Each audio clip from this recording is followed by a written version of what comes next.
koordinator bidang sospol, ketua sospolnya BEM UI lah bisa dibilang.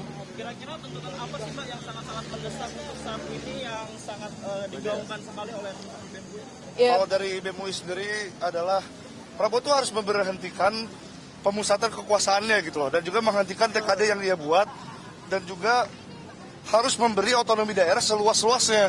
Karena sekarang tuh kita bisa melihat bahwa pemerintah pemerintah pusat tuh seperti tidak percaya gitu sama pemerintah daerah. Betul. Kami tuh sangat sedih lah melihat kawan-kawan di daerah itu. Terutama apalagi kami tuh khawatir ketika Prabowo melakukan hal seperti ini, itu berarti dia ingin mengambil pusat kekuasaannya seperti zaman dulu di Orde Baru, yaitu Soeharto. Jadi kalau banyak sentralisasi dalam program ya Mas, sehingga di daerah juga akhirnya sulit untuk Betul sekali. Apalagi KDMP. KDMP kan menggunakan dana daerah, dan itu kan bukan apa ya, jatuhnya itu paksaan gitu loh. Mau pakai dana ketika dia surat edaran udah terbit, antara memang nanti duitnya dipakai untuk KDMP atau enggak, angus. ini kan sudah aksi yang betul ya Mbak. Betul. Sejauh ini sudah merasa terdengar belum sih aspirasinya? Gimana Pak, terdengar nggak? Terdengar, tapi hanya untuk dijadiin bahan bercandaan di podium aja sayangnya. Itu sih yang kita rasa sebenarnya didengar, cuman kenapa ya responnya gitu, jadi semakin greget. Tapi sebenarnya semakin membuat kita yakin bahwa sebenarnya apa yang kita lakukan nih berguna, ada gunanya, dan bahwa apa yang kita suarakan tuh sebenarnya sampai. Tinggal kita melihat apakah akan ada perubahan dari itu atau enggak. Betul, terutama apalagi kita ada tuntutan yang seharusnya Pak Prabowo tuh kemarin pas pidato bicarakan gitu loh. Bayangkan NTT dan Flores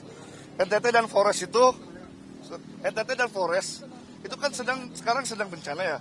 Harapan orang-orang padahal ketika Prabowo berpidato itu setidaknya mengeluarkan sebuah empati gitu untuk rakyat-rakyatnya, terutama di dua daerah tersebut. Jadi saya semoga dengan kami ada tuntutan seperti demikian, itu membuat ya Prabowo tuh untuk pidato tuh materinya tuh diperbaiki lagi lah. Kan kita tuh nggak perlu seorang Soekarno yang pidato nasionalismenya untuk bikin kita berapi-api gitu loh. Kita butuhnya adalah semua pemimpin yang mau mendengarkan kita gitu loh.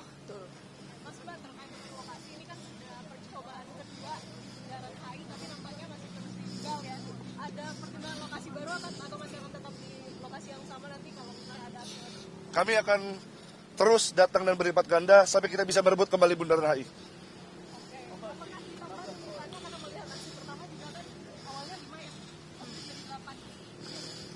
Iya, kenapa tuh? Maksudnya kenapa? Oh, kami tidak tahu karena konteks di bulan Juni itu kan sebenarnya tentang ekonomi. Dan ekonomi saat itu memang seburuk-buruknya. Walaupun sekarang tetap buruk, tapi memang kan karena tagar aksi kita adalah merebut kemerdekaan, makanya kami turun lagi di Bundaran HI pasca 17-an. Berarti belum diketahui ya kapan nextnya Mbak? Belum, nanti ditungguin aja di akun BEM_UI_official. Siap. Thank you.